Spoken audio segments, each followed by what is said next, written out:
আসসালামু আলাইকুম। আশা করছি সবাই ভালো আছেন এবং ভালোর দলে আছেন। আমি রাসেল এবং আমি আপনাদের কাছে হাজির হয়েছি সম্পূর্ণ নতুন একটা প্রোগ্রাম নিয়ে, যেটির নাম ভূত.কম। আজকে ভূত.কম হবে, যদি আপনাদের সহযোগিতা পাই, যদি আপনাদের কাছ থেকে পর্যাপ্ত পরিমাণের ঘটনা পাই, তাহলে হয়তো বহুদূর এগিয়ে যাওয়ার স্বপ্ন দেখব। তো যাই হোক, আশা করছি সবাই ভালো ছিলেন এবং আপনাদের ভালোবাসায় সিক্ত হয়ে ফিরে আসেন। আর এখানে যারা ঘটনা বলবেন তাদেরকে আপনারা বিভিন্ন মাধ্যমে বিভিন্ন কারণে চেনেন। কেউ আপনাদের ভয় দেখান, কেউ আপনাদের গান শোনান, কেউ আপনাদের ভয় ভাঙান। আমাদের প্রথম পর্বে যেমন আমরা দেখেছি, সেটি মনে আছে যে আমি আমার খুব কাছের একজন মানুষ, মনে থাকার কথা নয়, তিনি হচ্ছেন কৌশিকদা। তিনি ঘটনা শেয়ার করবেন। আমাদের সঙ্গে থাকবেন ডক্টর আলিফ, আফনান ভাই, বাবু ভাই, আবরার ভাই, হাফিজ মাইনুদ্দিন সহ আরো অনেকে।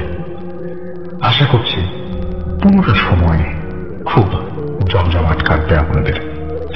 তো আমি শুরুতে শুরু করতে চাই একটা ঘটনা দিয়ে, যে ঘটনাটি আমাকে পাঠিয়েছেন কেউ একজন, লিখে পাঠিয়েছেন সেরকম একটি ঘটনা। তিনি যেভাবে লিখছেন সেভাবেই পড়ছি। আমার নাম জিয়াদ। আমি বর্তমানে ইউরোপের এস্তোনিয়া নামক ছোট্ট একটি দেশে বসবাস করি। এস্তোনিয়া ফিনল্যান্ড ও রাশিয়ার মাঝামাঝি অবস্থিত, যে দেশের লোক সংখ্যা মাত্র 13 লক্ষ। আমি এদেশে গত বছর অর্থাৎ গত 2016 সালে অ্যানথ্রোপোলজির উপরে মাস্টার্স করার জন্য আসি। বর্তমানে আমি এখানকার শহর তালিমে বসবাস করছি।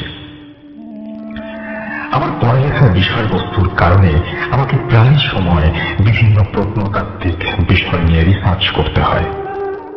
কিছুদিন আগে আমার প্রফেসরের নির্দেশে আমি ও আমার সাথে আরো 3 জন মিলে তালিম শহরের পাশে ওল্ড টাউন নামের একটি জায়গায় যাই।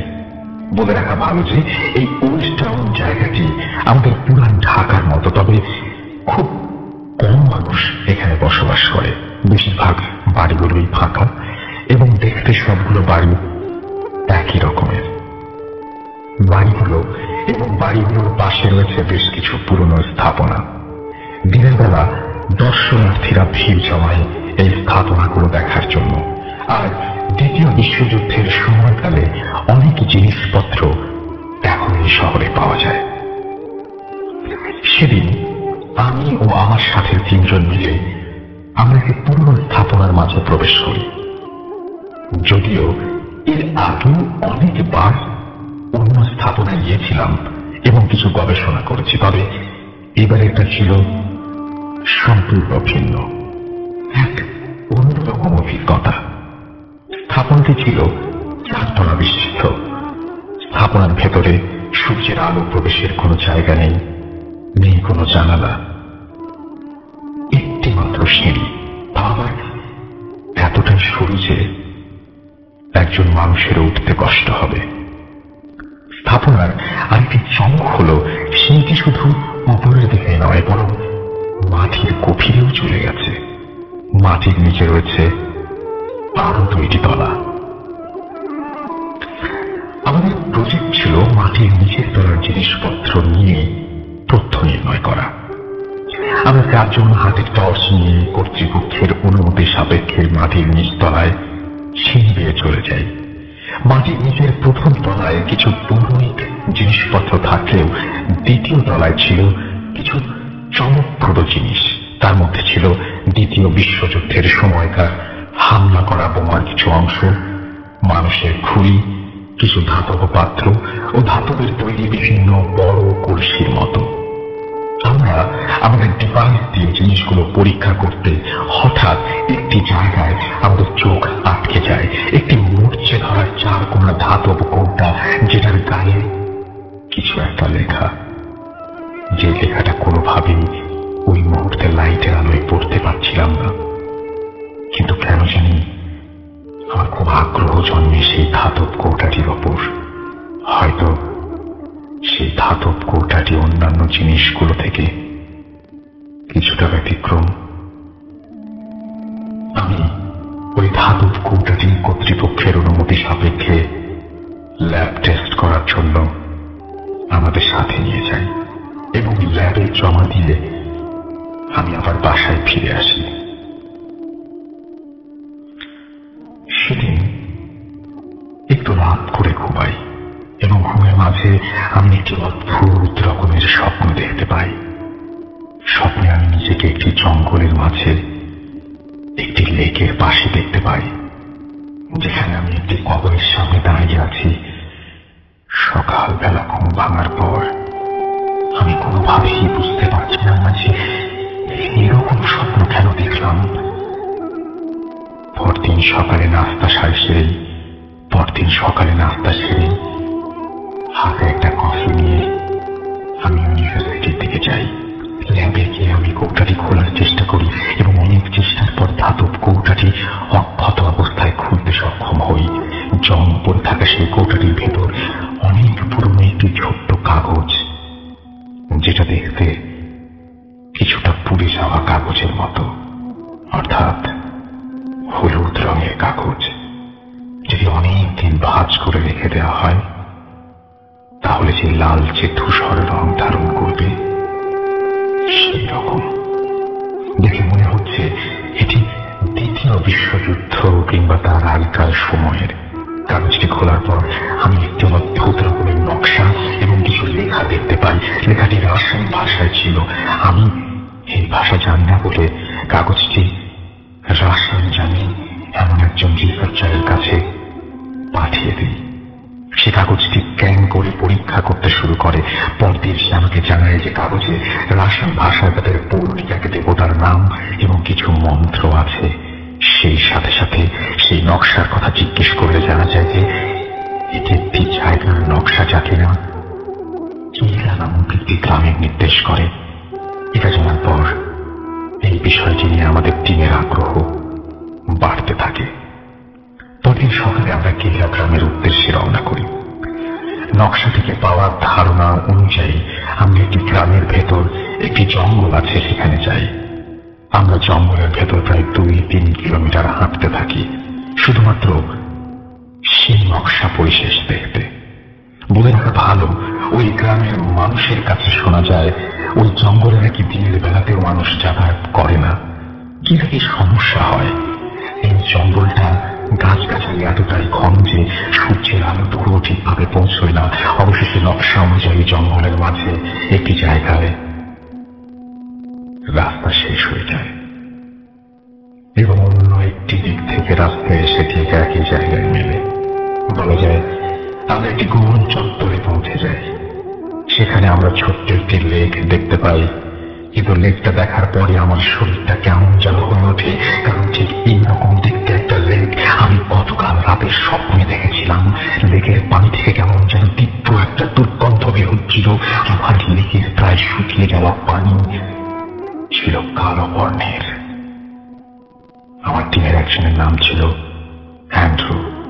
সে লেকের দিকে দক্ষিণ পাশে দুটো গাছের মাঝামাঝি একটি উঁচু জায়গায় আবিষ্কার করে, যেটা নকশায় নির্দেশ করছিল। আর নকশায় এও বলা ছিল যে ওই উঁচু জায়গায় দেবতার প্রাণ শক্তির লুকায়িত আছে। আর টিমের অ্যান্ড্রু ছিল ক্যাথলিক, আর বাকি দুজন ছিল নাস্তিক। তারা ডিসিশন নেয় যে ওই উঁচু জায়গাটি ঘুরে দেখবে কি আছে, কিন্তু আমার কেমন যেন খুব বেশি একটা ভালো লাগছিল না। বারবার গত রাতের স্বপ্নের কথা মনে পড়ে যাচ্ছিল। খোঁড়াখুড়ি করার যন্ত্রপাতি না থাকায় সেদিন আমরা ফিরে চলে যাই। সেদিন রাতে বাসায় এসে নিজের রান্না ও ডিনার শেষ করতে করতে লেট হয়ে যায়। বিছানায় পিস লাগাতেই ঘুম চলে আসে। কখন যে ঘুমিয়ে যাই নিজেও টের পাইনি। সেদিন রাতেও আমি সেই আগের রাতের সেই স্বপ্ন দেখতে পাই এবং আরো দেখতে পাই যে কে যেন একজন আমাকে বলছে সেই জঙ্গলের মাঝে লেকের কাছে না যেতে, বারবার আমাকে হাত দিয়ে না যাওয়ার নির্দেশ করছে কিংবা কিছু একটা বারণ করছে। সকালে প্রচন্ড মাথা ব্যথা নিয়ে ঘুম ভাঙে, কিন্তু কোনোভাবেই আমি স্বপ্নের ব্যাপারটা মিলাতে পারছিলাম না। প্রতিদিনের মতো আজকেও আমাকে ল্যাবে চলে যেতে হতো এবং আজকে একটু আগে কাজ শেষ করেই আমরা ওই জঙ্গলের দিকে বেরিয়ে পড়ি। আমি আমার গত দুরাতের স্বপ্নের কথা কোনোভাবেই আমার টিমের কাউকে বলতে পারছিলাম না, কারণ তারা কেউ আমার কথা বিশ্বাস করবে না। আজকে কেন জানি আমার টিম মেম্বার অ্যান্ড্রু যেতে চাইল না, তবে সবার কথার পরে সে যেতে রাজি হয়। আর আমি কেমন যেন ভয় পাচ্ছিলাম, আমার কৌতূহল হচ্ছিল, মনে হচ্ছিল যদি ভালো কিছু একটু পেয়ে যাই তাহলে আমার থিসিসের কাজে অনেক সহায়ক হবে। যাই হোক, আজকে সমস্ত যন্ত্রপাতি নিয়ে আমরা একজনের গাড়িতে চলে রওনা হলাম। গ্রামের শেষ অংশে যাওয়ার পর আর গাড়ি নিয়ে যাওয়া যায় না, তাই গাড়ি থেকে হাঁটা শুরু করলাম। গ্রাম পেরিয়ে জঙ্গলে ঢোকার সময় একটা বৃদ্ধের সাথে দেখা। বৃদ্ধ দেখতে কিছুটা কুঁজো হয়ে গেছে, কিন্তু তার সব চুল দাড়ি পাকেনি, আধা আধা টাইপের। সে কোন একটা ভাষায় আমাকে জিজ্ঞেস করলো যে কোথা থেকে এসেছি। আমরা আমাদের উত্তর দেওয়ার আগেই বলল, তোমরা যেখানে যাচ্ছ সেখানে যেও না, হয়তো ফিরতে পারবে না। কথাটা আমার মনে দাগ কাটলো। আমার সাথে থাকা অ্যান্ড্রু ও সেটা চমকে গেল। বৃদ্ধ আরো বলল, 5টি নাবালক শিশুকে জ্যান্ত পুঁতে বুডু করে শক্তিশালী করে রাখা হয়েছে। বলে রাখা ভালো, বুডো একটি প্রাচীন রোমান শয়তান দেবতার নাম। আমরা ওই বৃদ্ধকে কিছু বলার আগে সে চলে গেল। আমরা আমাদের মতো সেই নির্দিষ্ট লেকের পাশে দিয়ে যন্ত্রপাতি নিয়ে দাঁড়াই। আজকে কেমন জানি লেকের পানি থেকে আরো বেশি দুর্গন্ধ আসছিল, আর সূর্যের আলো কম থাকায় কেমন একটা অন্ধকারচ্ছন্ন লাগছিল। খেয়াল করে দেখলাম চারপাশ খুব স্তব্ধ, এমনকি পাখির ডাকও শোনা যাচ্ছিল না। খুব স্তব্ধতা বিরাজ করছিল ওই জায়গাটার চারপাশে। যাই হোক, আমরা আমাদের কাজ শুরু করে দিলাম। যেহেতু জায়গাটা জঙ্গলে, কারো ব্যক্তিগত প্রপার্টি নয়, তাই মাটি খোঁড়ার জন্য কোনো অনুমতি নেওয়ার প্রয়োজন হয়নি। মাটি খোঁড়ার আগে আমরা আরো সেই নকশার কপিটা বের করে জায়গাটা ঠিক করে ঠিক আছে কিনা সেটা নিশ্চিত হয়ে নিলাম। তারপর আমরা 4 জন মাটি খোঁড়া শুরু করলাম। প্রায় ঘন্টা খানেক মাটি খোঁড়ার পর সবাই ক্লান্ত হয়ে পড়ি। ছোট্ট একটা বিরতি নিয়ে আবার কাজ শুরু করব বলে আমরা সিগারেট ধরাই। চারপাশে স্তব্ধতা আমাকে কেমন যেন একটা শিহরণ দিচ্ছিল। এর আগেও এইরকম প্রত্নতাত্ত্বিক জিনিস নিয়ে কাজ করেছি, কিন্তু এবারেরটার মতো কখনোই এমন ফিল অনুভব করিনি। বারবার মনে হচ্ছিল মাটি ফেরার কাজ আমাদের না। আর তাছাড়া প্রফেসর জামিল আমাদের এই টিমটার জন্য অনেক সমস্যা হয়ে দাঁড়াবে। যাই হোক, সিগারেট শেষ করে আমরা আবার কাজে ফিরলাম। তবে এবার যা দেখলাম তা ছিল আমাদের জন্য অবিশ্বাস্য। মাটি খোঁড়ার আগে উঁচু জায়গাটি যেমন ছিল এখন তেমনি আছে, একটা খোঁড়ার দাগও নেই। বিষয়টা আমাদের কাছে প্রচন্ড অবাক লাগলো। 4 জন মিলে 1 ঘন্টা খোঁড়ার পর মাটিগুলো আমরা যে জায়গায় পাশে ফেলেছিলাম সেখানে কোনো চিহ্ন নেই। সত্যি অবিশ্বাস্য। এই অবাক করা বিষয়টা কেউ বিশ্বাস করতে পারছিলাম না, তাই আমাদের নিজেদের মাঝে কথা কাটাকাটি শুরু হয়ে গেল। এদিকে সন্ধ্যা হওয়ার উপক্রম। আমরা সেলিমার কাজ না করে সেখান থেকে ফিরতে শুরু করলাম। ফেরার পথে যন্ত্রপাতিগুলো যার যার কাঁধে তুলে নিলাম। গাড়ি পর্যন্ত আসতে প্রায় 1 কিলোমিটার হাঁটতে হবে। আমি যাবার সময় যে যন্ত্রপাতিগুলো আমার কাঁধে নিয়েছিলাম এখন সেই একই যন্ত্রপাতি আমার কাঁধে নিয়ে আসছি, কিন্তু এবার কেন যেন আগের চেয়ে অনেক বেশি ভারী মনে হচ্ছিল। হাঁটার সময় আমার বারবার মনে হচ্ছিল কে যেন আবার ঠিকই ঘাড়ের পেছনে নিঃশ্বাস ফেলছে, আর আমার ঘাড়ে প্রচন্ড ওজন অনুভব করছিলাম। বারবার চমকে উঠছিলাম আমাদের পিছনে কারো হেঁটে আসার আওয়াজ শুনে। শুকনো পাতার উপর পা ফেললে যেমন মর্মর আওয়াজ হয়, ঠিক সে আওয়াজ আসছিল আমাদের পিছন থেকে। আমাদের পাশে ঝোপের মাঝ দিয়ে কেউ যেন দৌড়ে চলে গেল, এরকম একটা আওয়াজ পেলাম। আমার বুঝতে বাকি হইল না যে আমরা কোনো খারাপ জায়গায় চলে এসেছি। এসব থেকে পরিত্রাণ পাওয়ার জন্য আমরা খুব দ্রুত পা চালালাম, কিন্তু যেখানে 1 কিলোমিটার পথ পার হবার কথা 15-20 মিনিটে, সেখানে প্রায় 1 ঘন্টা হাঁটার পর আমরা আমাদের গাড়ির কাছে পৌঁছাতে পারলাম। আমরা 4 জনে প্রচন্ড ঘামছিলাম। গাড়ি স্টার্ট দিয়ে আমাদের 3 মেম্বার প্যাট্রিক একটানে গাড়ির স্পিড বাড়িয়ে দিল। তখন আমরা জঙ্গল পেরিয়ে গভীর গ্রামে, যে দেশে মোট 13 লাখ মানুষ বাস করে, সেই দেশের একটা অজপাড়া গ্রামে কজন বাস করতে পারে সেটা খুব সহজেই অনুমান করা যায়। আমাদের গাড়ি থেকে আমরা আশেপাশে কোনো বাড়িঘর দেখতে পাচ্ছিলাম না। অনেক দূরে এটা উঁচু গির্জা ছাড়া আর কিছুই চোখে পড়ছিল না। কেমন যেন গাড়িটা খুব ভারী লাগছিল, গাড়ির স্পিড কোনোভাবেই বাড়ছিল না। মনে হচ্ছিল কোনো একটা যেন কিছু গাড়িটাকে আটকে ধরে রেখেছে পেছন থেকে। মোটামুটি বেশ কিছুক্ষণ পর আমরা শহরে প্রবেশ করি। সেদিন রাতে আমি 1 মুহূর্তের জন্য ঘুমাতে পারিনি। বারবার সেই স্বপ্ন আর স্বপ্নের সাথে মিলে যাওয়া জায়গাটির কথা মনে হচ্ছিল।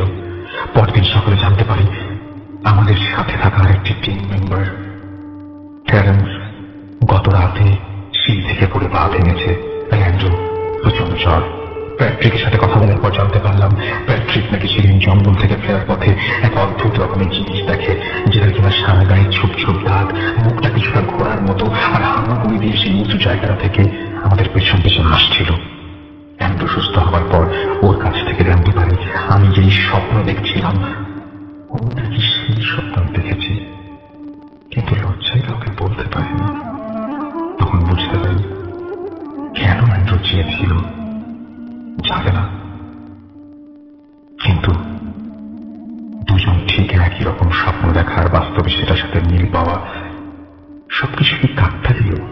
আর প্যাট্রিকের বন্যদেশে অদ্ভুত জিনিসটির ব্যাখ্যা, এগুলো সবই কি মিথ্যা? পরে আমরা স্থানীয় লোকজনদের কাছে জানতে পারি যে 2য় বিশ্বযুদ্ধের পর অনেক লাশ ওই জঙ্গলের মাঝে লেকে ফেলে দেওয়া হয়েছিল। তার আরো আগে লেকের পাশে উঁচু জায়গাটাতে কয়েকজন মহিলা 5টি বাচ্চাকে জ্যান্ত পুঁতে ফেলেছিল, আর তাদের বুডু নামের দেবতাকে সন্তুষ্ট করার জন্য এগুলো করা হয়েছিল। আর তারপর থেকেই ওই জায়গাটি অভিশপ্ত। আমরা সেই জায়গা ছেড়ে চলে আসার সময় আরো জানতে পারি যে এই জায়গাটিকে পরিত্যক্ত ঘোষণা করা হয়েছে। আমি এখনো যখন সেই দিনটির কথা ভাবি তখনই আমাকে সেই রহস্য হাতছানি দেয়।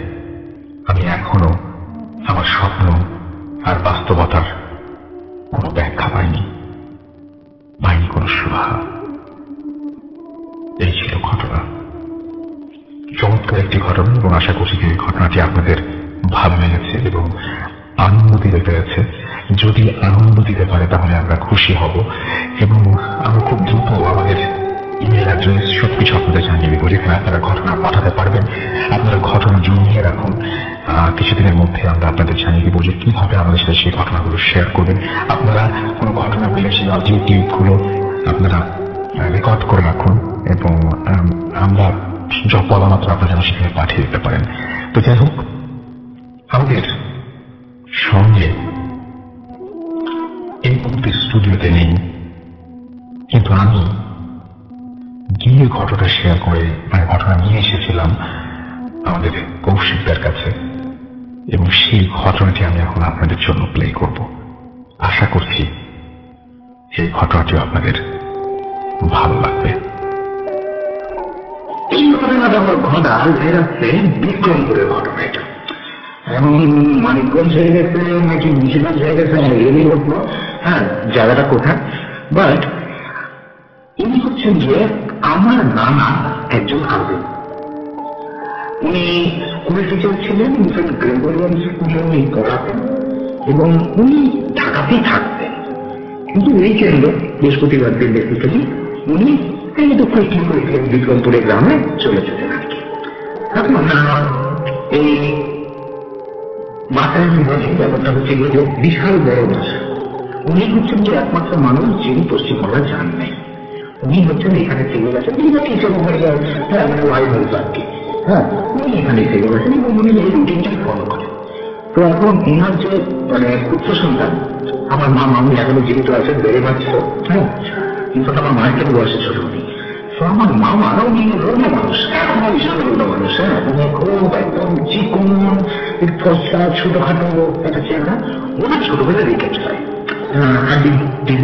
ভিটামিন ডি ডেফিসিয়েন্সি থাকলে রিকেট হয়। তো ওনার ছোটবেলায় রিকেট হয় এবং তার জন্য এই জিনিসটা হচ্ছিল যে তাকে ইউজুয়ালি একটা গন্ডির মধ্যে রেখে দেওয়া হতো, হ্যাঁ বাঁশ দিয়ে একটা গন্ডির মতো বানানো ছিল, ওনাকে মাঝখানে রেখে দেওয়া হতো। এবং সেক্ষেত্রে এখন আমি বলি আর কি যে ওনার আব্বাকে বেশি করে আমার নাম আর কি উনি যেটা করতেন নানি কাজকর্ম করতেন, হ্যাঁ সবকিছু কাজকর্ম করতেন করতেন, মামাই গন্ডির মধ্যে থাকতো, ওর মধ্যে খেলতেছে, ওর মধ্যে ঘুরতেছে, ওর মধ্যে সবকিছু করতেছে ওই গন্ডির ভিতরে। তো আমি সেদিন বৃহস্পতিবার হ্যাঁ ঢাকা থেকে ফেরত আসছে, এই ফেরত এসে দেখে যে আমার মা গন্ডির মধ্যে হ্যাঁ ভ্যাঁ ভ্যাঁ করে কাঁদতেছে। মামার বয়স তখন ছিল 3 বছর ধরে, ভ্যাঁ ভ্যাঁ করে কাঁদতেছে। কি রে বিমল বিমল বিমল কান্দুসকে, কি হয়েছে তোর বিমল কান্দুসকে? হ্যাঁ বিমল খালি তো টায়ার মানুষ হচ্ছে না, এই একটা জার্নি করে আসছে।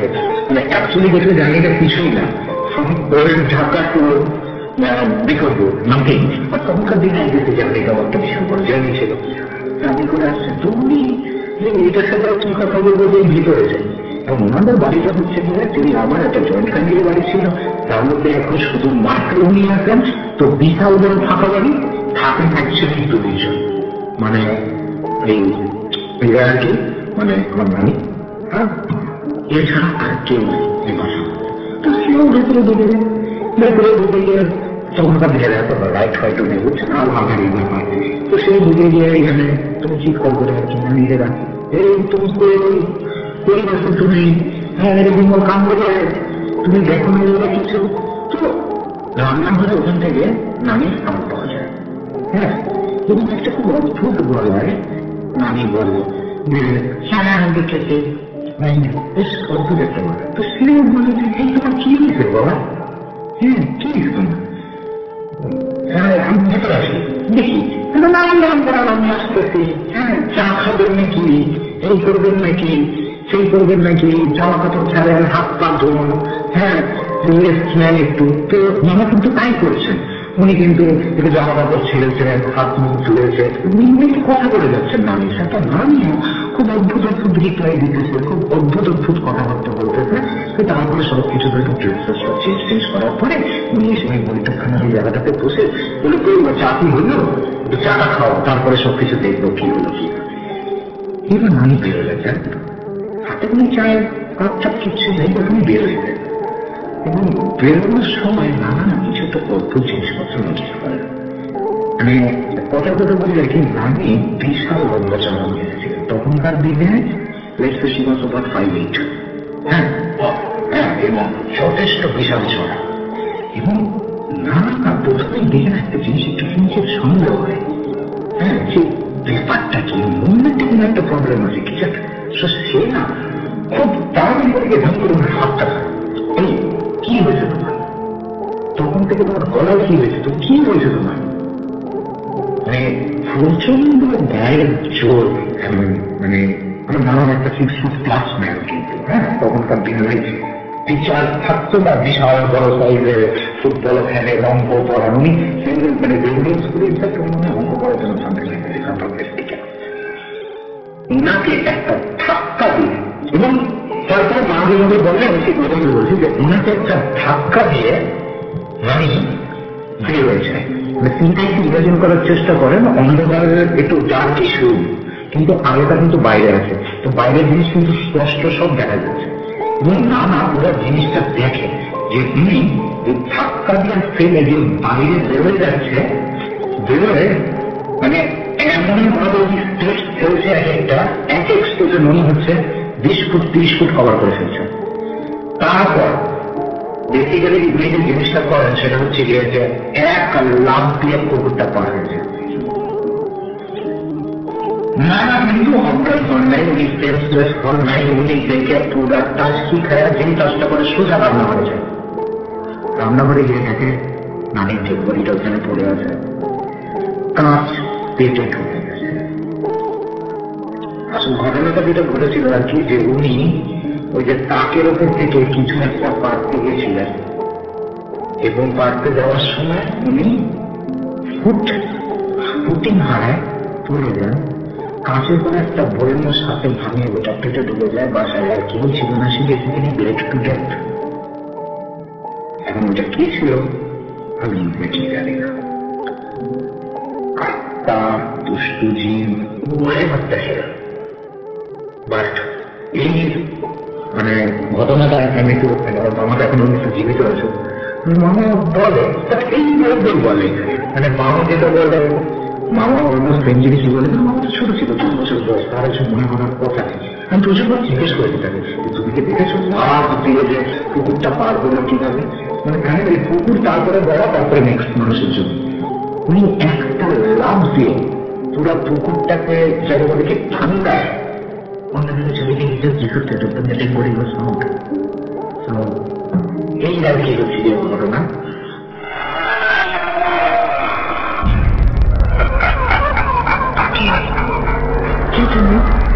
Voot.com. The fear returns with Russell.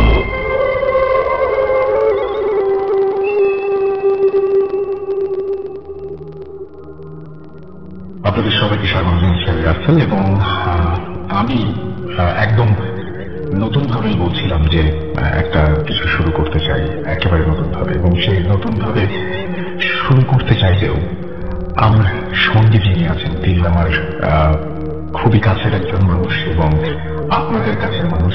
আমি জানি যে পুরো বাংলাদেশ, শুধু না পুরো পৃথিবীতে যে সমস্ত জায়গায় বাঙালি জাতীয় আমাদের বাঙালি ভাই এবং বোনেরা ছড়িয়ে ছিটিয়ে রয়েছেন, তারা সবাই এই কণ্ঠস্বর এই মানুষটিকে অসম্ভব পছন্দ করেন।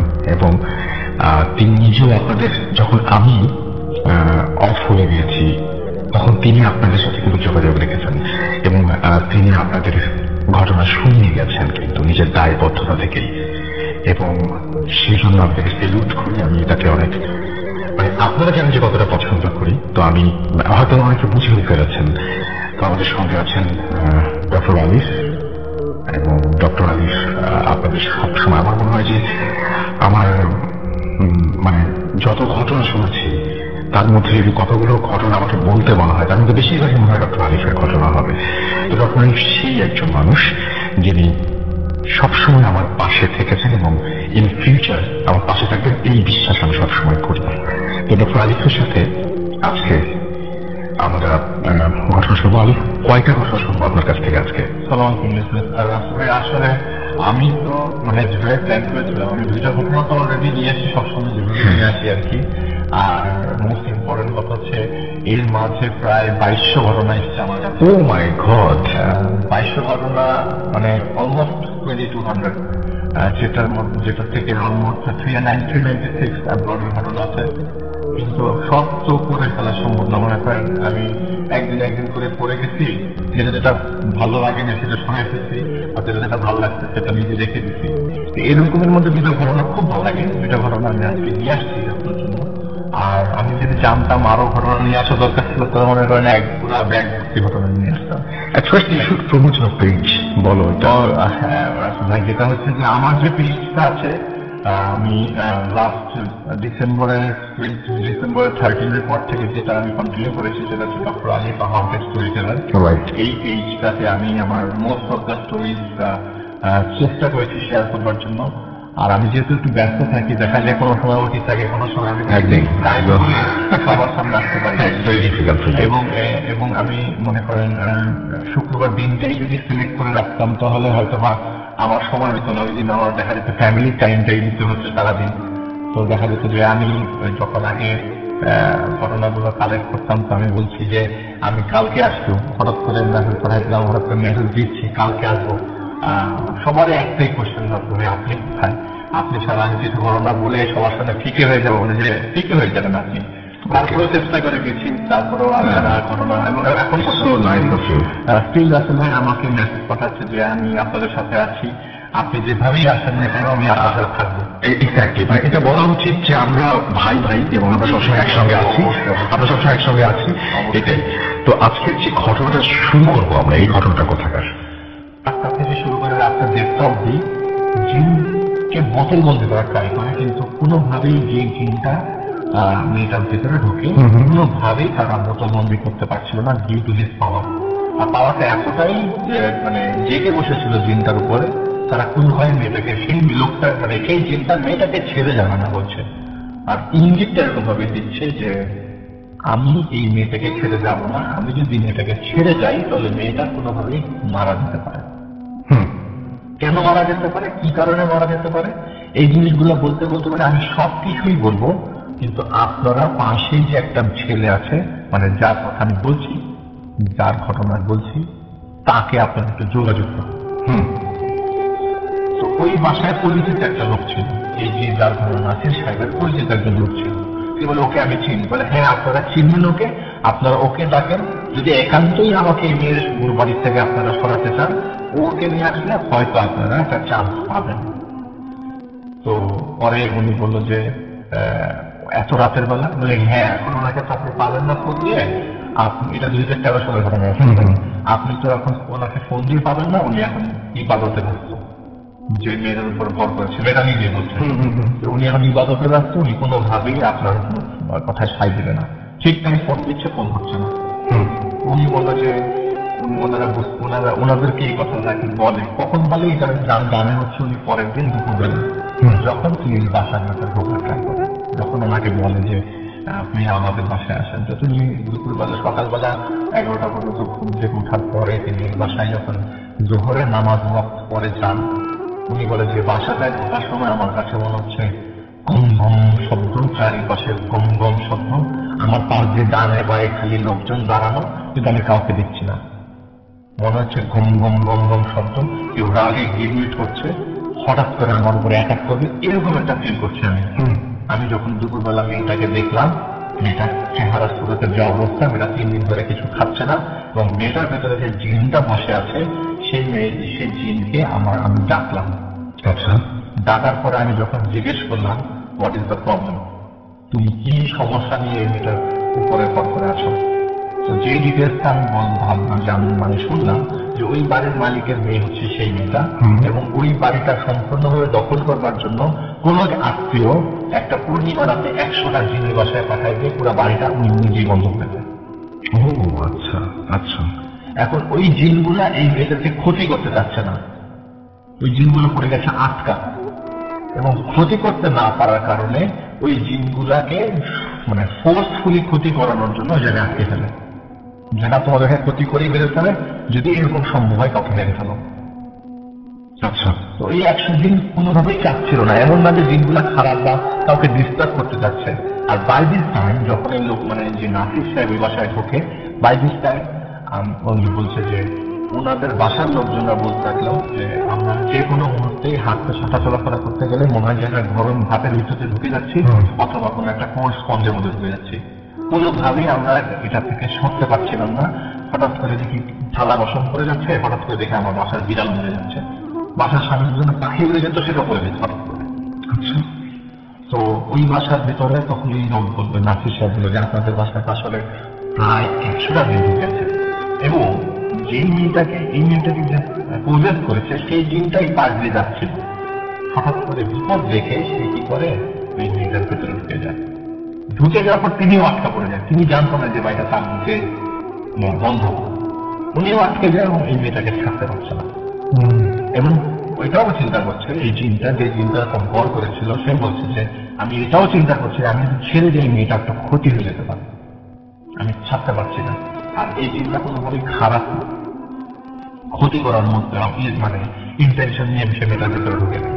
তবে এটুকু সে কনফার্ম যে এই মেয়েটাকে মারার জন্য 100টা ঢুকেছে, জিততে পারে, এবং মেরেই বের হবে এরকমটা প্ল্যান করেই তারা মানে যে ঢুকিয়েছে তিনি এরকম প্ল্যান করেছে। তো উনি এইটা কন্ডিশনটা শুনে ওদিন ব্যাক করেন, ব্যাক করার পরে তিনি তার আমলটা একটু বাড়িয়ে দেন। তো তিনি আমাকে বলেন, আমি তো আপনাকে ইমেজটা দেখাবো, তিনি বলেন যে আমি একটা জিনিস আল্লাহর কাছ থেকে পেয়েছি, এবং ফার্স্ট অফ অল আমি কোনো ধরনের কুফরি দিয়ে কোনো কিছু ছাড়ানোর ট্রাই করি না। আমি আল্লাহর কাছ থেকে একটা জিনিস পেয়েছি, সেটা হচ্ছে তিনি আমাকে একটা পাওয়ার দিয়েছেন যেটাতে আমি বুঝতে পারি আমার পাঠলে কি হবে, আরেকটা তিনি পাওয়ার দিয়েছেন আমি স্বপ্নে যেটা দেখি সেটা পরবর্তী দিনে পেয়ে যাই।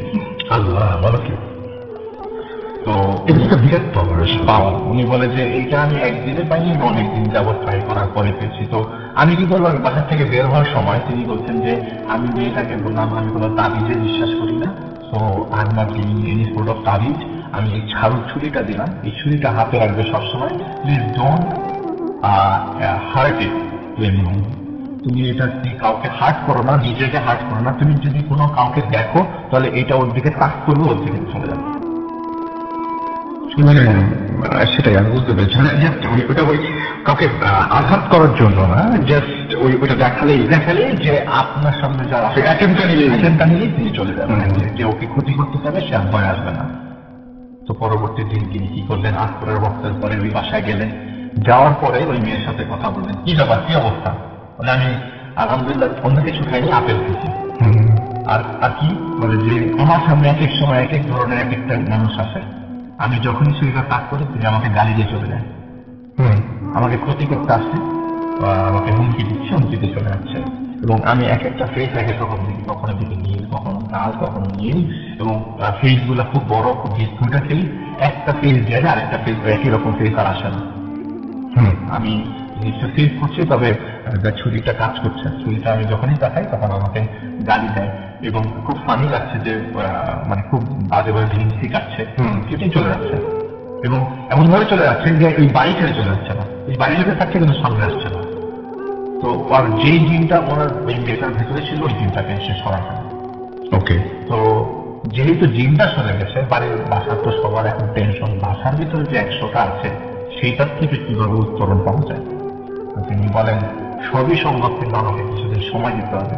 এটা বলে ঠিক 3 দিন পর তিনি যখন এশার নামাজ পড়ে ঘরে পড়ে যাচ্ছে, হঠাৎ করে তার ঘর চলে আসে একটা, এবং ঘুমটা আসার কথা না, তিনি বলছেন আমি হঠাৎ করে ঘুমাই যাচ্ছি, ঘরে চলে যাচ্ছে। ঘরের মধ্যে আমি একটা জিনিস দেখি যে কয়েকটা কালো হাত এই বাসার পাশে একটা পাতিল বাড়ে, বাসার পশ্চিম দিক বড় একটা আম গাছ আছে, আম গাছের নিচে একটা পাতিল ঢুকিয়ে যাচ্ছে, ঢুকিয়ে দিচ্ছে বেশ গর্তের মধ্যে একটা পাতিল, যেটা চারপাশে সামনে কাপড় দিয়ে ঢাকা, ওটা না একটা কালো হাত মাটিটা খুলে এটা ঢুকিয়ে দিচ্ছে। উনি বলছেন যে আমি চেষ্টা করছি যে ঘুমের মধ্যেই এটাকে রাখা না যায় নাকি, রাখা না যায় কিনা, কিন্তু আমি জায়গাটা চিনে ফেলেছি এটা কোন জায়গাটা। আমি এশার ওয়াক্ত শেষ করে, আমি আমলগুলো শেষ করে আমি রওনা দিলাম গাছের নিচে যাওয়ার জন্য। রাত তখন 11:30-12টা বাজে। আমি ওই গাছের নিচে দিয়ে পৌঁছাই।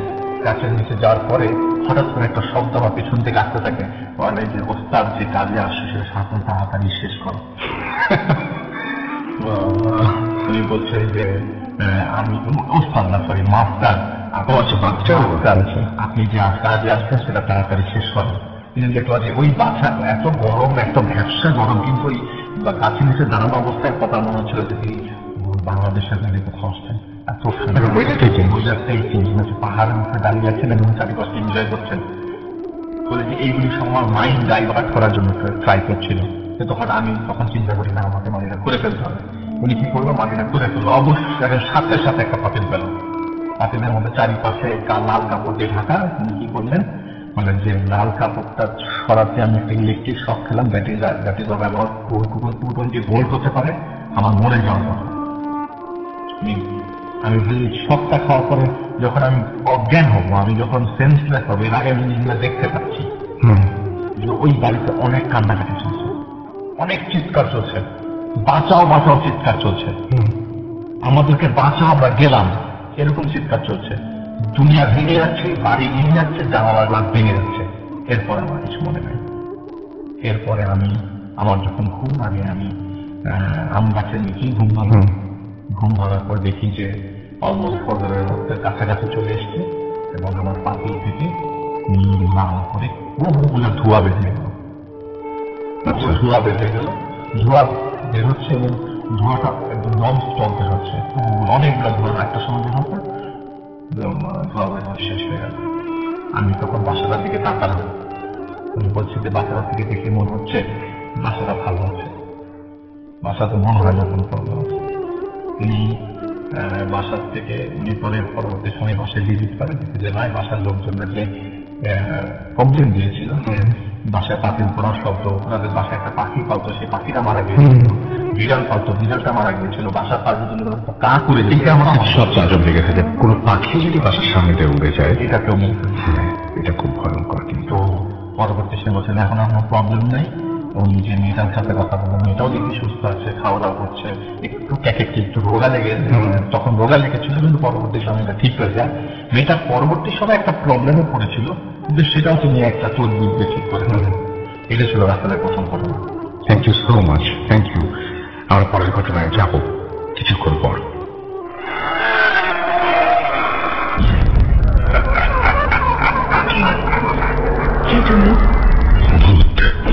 Voot.com. The fear returns.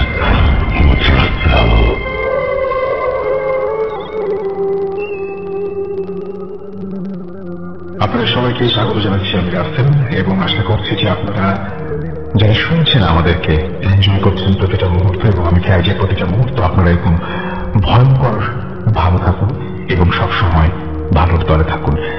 আমাদের সঙ্গে আছেন একজন মানুষ যিনি কিনা আমি অন্য কোনো পরিচয় যাব না, যিনি আমার বড় ভাই বা ছোট ভাই বা আমরা সমাজ সমান যেটাই হোক না কেন কিছু একটা, কিন্তু আমাদের ভাই। আর দ্বিতীয় কথা যেটা সেটা হচ্ছে যে তিনি একটা আপনারা জানেন যে হচ্ছে অদ্ভুত মাধ্যমে আমাদের সাথে মানে আমি এই পরিচয়টাকে এখন কমফোর্টেবল ফিল করবো আর যে কোনো পরিচয়ের চাইতে। আর বাকিবার যে সম্পর্ক সেটা তো আমাদের খুবই ব্যক্তিগত পার্সোনাল সম্পর্ক, সেই সম্পর্কে আমরা না জানলাম। কিন্তু আজকে আমরা যে জন্য এসেছি সেটা হচ্ছে যে যেহেতু ভয় পাওয়াতে চাই, ভয় পাওয়াতে চাইলে যারা ভয় পাওয়াতে ভালোবাসেন সেই সমস্ত মানুষ কোনো একটা কারণে কেন জানি না খুব মানে সঙ্গে সঙ্গে সাড়া দেন। তো আমি যখন ফোন করেছি বাবুকে, বাবুর সঙ্গে সঙ্গে বলছেন হ্যাঁ আসবো, কিন্তু আমাকে বারবার করে বলছে যে নো ফর্মালিটিস, মানে আপনি বলছেন কেন এটা, মানে বাবা না কেন এরকম একটা ব্যাপার আর কি। তো যাই হোক বাবুই হিয়ার, আর আমরা বাবুর কাছ থেকে একটা ঘটনা শুনবো আজকে এবং আশা করছি যে এই ঘটনাটা আপনাদের ভালো লাগবে। বাবু ভাই কোথাকার ঘটনা বলবেন আপনি আসলে বলেন? ভাই thank you for inviting me. You are most welcome. আচ্ছা ওকে, কাহিনীটা বলবো ঢাকার কাহিনী। আমি যেই জায়গাটায় বসে কাছাকাছি একটা ওকে, আপনি যে জায়গায় বসে আছেন যেটা আপনি মোটেও পছন্দ করেন না আমি জানি, এবং এখানকার কাছাকাছি একটা বাজার কাহিনী এটা আপনি আরো পছন্দ করেন। আচ্ছা, এবং এখানে অ্যাকচুয়ালি আমাদের খুব পরিচিত, আপনারও পরিচিত মানুষ মানে হয়তো আপনার পরিচিত, যাই হোক নাম বলবো না, নামটা আমি চেঞ্জ করে দিলাম আশফাক। আশফাক ভাইয়ের কাহিনী। আশফাক ভাই উনি আর ওনারা একটা অ্যাপার্টমেন্ট কেনেন এলাকাতে আর কি কাছাকাছি। অ্যাপার্টমেন্টটা অ্যাকচুয়ালি এটা একটা যে কোনো নাম করা বিল্ডার্সে তৈরি করা হয়, এবং ওই বাড়িটা যখন তৈরি করে তখন ওনারা যারা দেখেছে ওনার প্ল্যান প্ল্যান লাইক ভিডিওগ্রাফি ওই আপনার যেটা বানায় দেখা ওদেরকে ওই ভিডিও প্রেজেন্টেশন এগুলো দেখে ওনারা জানতো সব কিছু। অ্যাপার্টমেন্ট মাঝে মাঝে উনি রেগে গেছেন এটা যখন কাজ হচ্ছিল। ফাইনালি যখন কাজ হয় উনি আসেন এবং যেদিন মানে ওনাদেরকে বুঝিয়ে দেওয়ার কথা আর কি, মোটামুটি কিছু নিজস্ব মানুষ তো কাজ করে সেখানে কিছু ডেকোরেশন অ্যান্ড ইন্টেরিয়ারের কাজ। তো ওই সময় উনি যখন আসেন বাসায় চাবি দিয়ে খুলেন, কিছুক্ষণ একা বসেছিলেন এবং বাসার মধ্যে বসে থেকে একটা অস্বস্তিকর মানে অবস্থা উনি বুঝতে পারেন, কেমনই লাগলো না কথা। উনি ভাবে হয়তো একা আছে, এখানে কেউ নাই গিয়েছে, হয়তো এই কারণে এরকম উনি মানে ওইভাবেই থাকেন আর কি। এর মধ্যে ইন্টেরিয়ারের কাজ হয় এবং ওনার সাথে আরো মানুষজন থাকে, মিস্ত্রিরা থাকে, লোকজন থাকে, যাই হোক বাসাটা এক পর্যায়ে কমপ্লিটেড হয়। যেটা ছিল আশফাক ভাইদের ফ্যামিলি কালচারের মধ্যে মানে ওই ধোয়া পোড়া বিঘাত পড়া এরকম খুব একটা মানে ছিল না আর কি, নিজস্ব আর কি মানে একটা যেটা নাকি মানুষের অনেকের বাসায় একটা ট্রেন্স থাকে এরকম কিছু ছিল না। তো ওনারা ওইটার কাজ দিয়ে খুব একটা যায়নি, বাসায় উঠে গেছে আর কি। বাসায় উঠে যাওয়ার পর প্রথম যেদিন ওনারা ওঠেন উনি যেদিন থাকতে চান ওনার বেডরুমটা, তো ওই বেডরুমটার এক পাশে ছিল ওই বারান্দা দিয়ে যায় লেক দেখা যায় পাশে, এবং ওই লেকটা মানে বেশ কিন্তু খুব নোংরা লেক। ঢাকা শহরে কোনো লেকই একমাত্র ধানমন্ডি লেকটা অপেক্ষা কিন্তু পরিষ্কার। হ্যাঁ, যেহেতু আমরা কাছাকাছি থাকি। যাই হোক, বাট সত্যি কথা বলতে আসলে কিন্তু আমি অনেক খুব সারপ্রাইজ হয়ে গেলাম। কিছু অভিজাত এলাকা, খুব ভালো এলাকা, বাট লেকগুলো খুব গন্ধময়, বাজে অবস্থা, আপনি বিশ্বাস নিতে পারবেন না। তো যাই হোক, ওনার জেনারেল লেকটা ওখানে, উনি রাতে বেলা ঘুমাতে যায়। তো রাতে আসতে গেলে যথারীতি উনি কম্পিউটার ব্রাউজ করে বসে থেকে একটু চিন্তা করে দেখি বারান্দাটা কেমন লাগে। বারান্দায় বসে খুব ভালো লাগতে থাকবে, যদিও বাতাসটা এতই না, মানে খুব ভালো ফ্রেশ এর না, তারপরে ভালো লাগবে না। তো এক পর্যায়ে উনি করি কোনো ঘুমাসে উনি বারান্দা থেকে হেঁটে চলে আসে এবং বারান্দার দরজাটা বন্ধ করতে ভুলে যায়, এবং উনি এসে যখন শোয়, যেরকম বিছানায় ঘুমিয়ে শুয়ে আছে, ঘুম চলে আসছে। এই সময় হঠাৎ কোনো একটা কারণে ওনার কিছু একটা ফিল হয়, ঘুম চোখে চলে আসে সময়। তো উনি আস্তে করে চোখ খুলে দেখেন, মানে চোখ পুরো খুলছে না, আবার বুঝতে পারছে না, এরকম অবস্থা উনি দেখেন যে বারান্দার মধ্যে কিছু একটা উড়ে এসে নামলো। আচ্ছা, ফার্স্ট উনি ভাবছিলেন যে কোনো পাখি, রাতের বেলা প্যাঁচা টাচা ওড়ে, ওনারও এইসব ব্যাপারে খুব আগ্রহ, এইসব প্যাঁচা টাচা এই রাতের ব্যাপারে বেশ সেটাই বলছে নাইট ফল। তো ভালো কোনো প্যাঁচা টাচা কিছু খামছা লেকের পাশে। পরে পরবর্তীতে উনি তো মুখে বলি ভাব করে উঠে, উনি যেটা দেখতে সেটা হচ্ছে পাখির মতো কিছু না, একটা একটা big shadow, like human being এর মতো মানুষের একটা শ্যাডো, এবং সেটা ডানা কালো এসে মানে পুরো কালো, মানে আমার কিছু বোঝা যাচ্ছে না, মানুষের মতো সে ডানা আছে, এবং ডানা ধাপতে যে বসতো এটা বুঝে গেছে, এবং পর্দা, ওনার যে পর্দা সেটাও মরে গেছে। উনি বেশ মানে ওটাতে মানে বুকের মধ্যে ভাব করে উঠতো না, উনি ভয় পেয়ে গেছেন।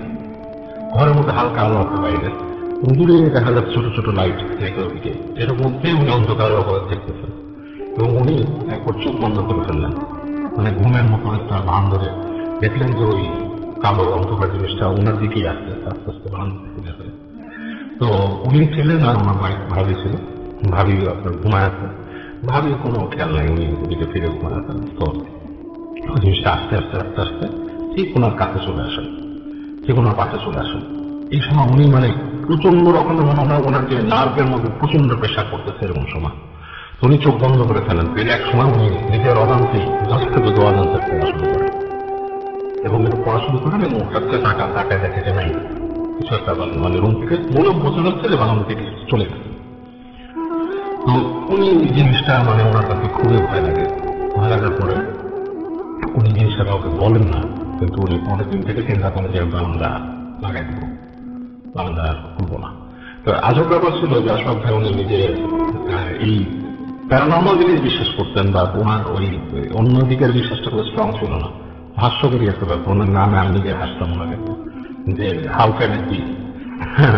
তো একদিকের বিশ্বাসটা একদিকের নাই, দুটাই হচ্ছে আসলে মানে আমরা দেখি না, কাইন্ড অফ লাইক দ্যাট। যাই হোক, উনি সিদ্ধান্ত নিল যে জানলা দরজা লাগায় রাখবেন। তো উনি এরকম দরজা লাগায় রাখলেন পরদিন থেকে। তো রাতের বেলা উনি একইভাবে উনি শুয়ে আছেন, উনি চিন্তা করতেন কখন জানা ধাক্কানের শব্দ শুনবেন। তো দেখলো না, কোনো জানা ধাক্কানের শব্দ টব্দ কিছু নাই। এক পর্যায়ে লোকের ঘুমাই করলেন। এক সময় ওনার ঘুম হচ্ছে, তো ঘুম ভেঙে তাকায় দেখেন মানে বেশ, তখন তাকায় দেখতে রাত 3:30 বা 3:30 এরকম সময়, মানে ঘুমাইতে 1-1.5 ঘন্টা মতো ঘুমাইছে। ঘুম ভেঙে গেল, তো মানে he has to go to the bathroom. উঠে বিছনা থেকে উঠে বাথরুমে যায়। তো বাথরুমে যায়, বাথরুমের দরজা বন্ধ করে, ভেতরে থাকে। যখন বাথরুমে ঢুকছে হঠাৎ করে ওনার মনে হয় যে কিছুক্ষণ পরেই যে ওনার রুমের মধ্যে কেউ একজন আছে। একবার ভাবি মনে হয় উঠতে হবে, ভাবি মনে উঠছে, তো উনি ভাবি নাম ধরে ডাকে।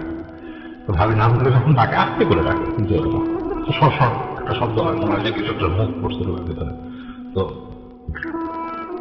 উনি আস্তে করে উঠে নিয়ে ওই দরজাটা খুলে, দরজাটা যখন খুলে তখন উনি তাকায় দেখে ঠিক ভাবির যেখানে সামনে, ভাবি শুনছে সামনে ওই কালো একটা মূর্তি, ওই জায়গাটায় রাখছে ছায়া।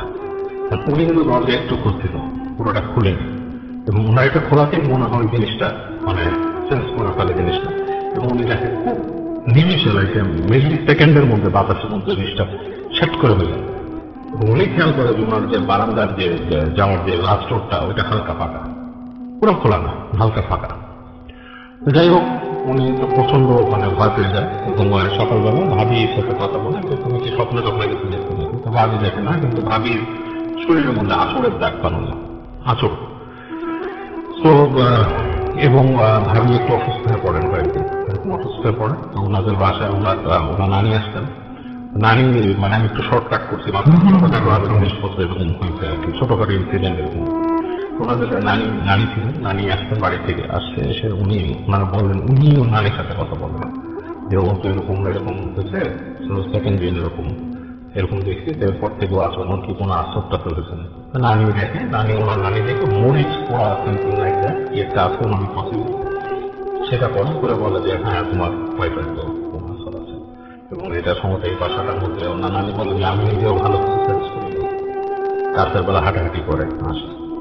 তো বলে তোমার মিলাদ দিচ্ছি না, বলে না, আমরা দিয়ে ঠিক আছে, তোমার আপনাকে বলবো যে এখানে মিলাদের ব্যবস্থা আর তোমার ওয়াইফকে খাইবে। তো তখন ওনারা ওখানকার লোকাল মসজিদে যান, যে কথা বললে হুজুর আসেন, বাসাটা বন্ধ করে ওনার ওয়াইফকে ঝাড়েন, পানি পড়া যায় ই করে, এবং বলেন যে চলতে নামাজ পড়তে যেগুলো ফলো করতে আস্তে আস্তে ঠিক হয়ে যাবে এই জিনিসগুলো। আর বাসাটা বন্ধ করে নামাজ পড়ে বলে যে এখানে আসলে ইয়ে আছে, এবং বলে যে এই জায়গাগুলো আসলে ফাঁকা ছিল, তো ডেভেলপ যখন হয়েছে তখন জায়গাগুলোকে আর কি ওইভাবে শুদ্ধি করে নেই, যে কোম্পানি করছে তারা শুদ্ধি করেন। অনেকটা যখন বাড়ি করার সময় নিয়ম রাখতে হয়, যেন আমাদের বাড়ি করার সময় কিন্তু আমরা ওখানে যখন ইট দেই তখন জোয়ার পর পড়ে ওখানে ওইভাবে কাজ করা হয়। তো অনেক জায়গায় দেখা যাচ্ছে অনেক কোম্পানিও বিল্ডিং করে, বাট তারা এতটা মডার্নাইজড ভাবে চলাফেরা করে বা পোস্ট মডার্ন যুগের মানুষের মানে সব জিনিস বিশ্বাস করে হালকা খুব ন্যাশনাল লাইফে সব কিছু চিন্তা করে। ওকে, থ্যাংক ইউ সো মাচ বাবা ভাই, থ্যাংক ইউ সো মাচ। এবং ঘটনাটা আপনি চিন্তা করার বিষয় আছে কিন্তু আসলে আসলে আপনি যেটা বললেন ন্যাশনাল চিন্তা করলে কিন্তু হ্যাঁ, ন্যাশনাল চিন্তা তো আমরা অনেক কিছুই করি, ন্যাশনাল ভাবে আমরা অনেক কিছুই এভরিডে লাইফ আমরা করছি, যেটা কোনো এক্সপ্লেনেশন আমরা আমি যেমন অনেককে বলি যে আমরা যে রেস্টরুমে ঢুকে দোয়া করে ঢুকে না, অনেকেই কিন্তু কোনো স্বপ্ন দেখেন, বাজে স্বপ্ন দেখেন, এই স্বপ্ন কিন্তু চলে যাবে। মানুষ যদি একটু পবিত্র থাকে, অজু করে যায়, বাথরুমে যাওয়ার পর দোয়া পড়ে, আমি কিন্তু অনেকবার শুনছি বাথরুম খুব প্রিয় জায়গা, এটা থাকে ওদের, এর জন্যই দোয়া আছে ওখানে যাওয়ার জন্য। এবং এর জন্য যদি কেউ মানুষের দোয়া পড়ে যায়, মানুষ যদি অজু করে থাকে, ঘুমানোর অজু করে শুয়ে দোয়া পড়ে ঘুমায়, তাকে কিন্তু কোনো স্বপ্ন দেখবে না, কোনো বোবাও করবে না, যেটা বলে বোবায় তারা কিছু হবে না। আমরা কিন্তু এটা করি না। এছাড়া অনেক আমরা যেভাবে মানে টাকা পয়সা ক্যারি করি, সবকিছুর নিয়ম আছে, আসলে আমরা নিয়ম না মানি, কিন্তু ব্যবসা হয়েছে সব মডার্নাইজ হয়ে চলে গেছে। মডার্নাইজ মানে যেমন মানুষ আগে বলতো যে অনেক দেখা যাচ্ছে মৌলবীরা বলছে পুতুল দেখার ব্যাপারে, আমরা এটা নিয়ে অনেক বলতাম যে মানে গাঁজা মানে মানুষ বলে না যে কি পুতুল দেখলে কি হয়, এই দিকে হলিউডের মুভিতে যখন দেখাচ্ছে আপনার ওই যে আপনার অ্যানাবেল, তখন কিন্তু মানুষের হলিউড মানে হলিউডের মুভিতে দেখা গেছে মানে সামথিং আসলে মানে হ্যাঁ অদ্ভুত লাগে জিনিসগুলো। থ্যাংক ইউ সো মাচ বাবু ভাই। আমরা শুনলাম বাবু ভাই কিছু ঘটনা, এবং আশা করছি যে আপনাদের ভালো লেগেছে ঘটনাটি, এবং কেমন লেগেছে এটা যে আমাকেও জানাবেন, বাবু ভাইকেও জানাবেন অবশ্যই। আমার ফেসবুকে আমাকে জানাবেন, বাবু ভাই ফেসবুকে বাবু ভাইকে জানিয়ে আপনাকে জানাবেন। এটাই আমাদের আসলে আপনাদের কাছে আপনাদের যে ভালো লাগাটা, এটাই আমাদের সবচেয়ে বড় পাওয়া কিন্তু। তো যাই হোক, আমরা আপাতত বাবু ভাইয়ের ঘটনায় আবারও ফিরে আসবো, আপাতত বাবু ভাইয়ের কাছ থেকে বিদায় নিচ্ছে।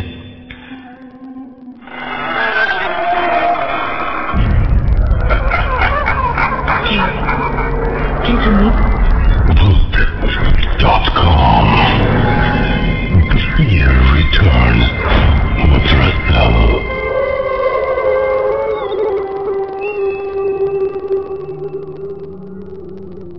রাইট, আমাদের সঙ্গে আছেন আপনাদের প্রিয় আফনান ভাই, এবং আফনান ভাইয়ের ঘটনা শুনবো আমরা আজকে, এবং আশা করছি যে আফনান ভাইয়ের ঘটনা যেরকম আপনাদের পছন্দ সেরকম আজকেও অনেক বেশি ভালো লাগবে।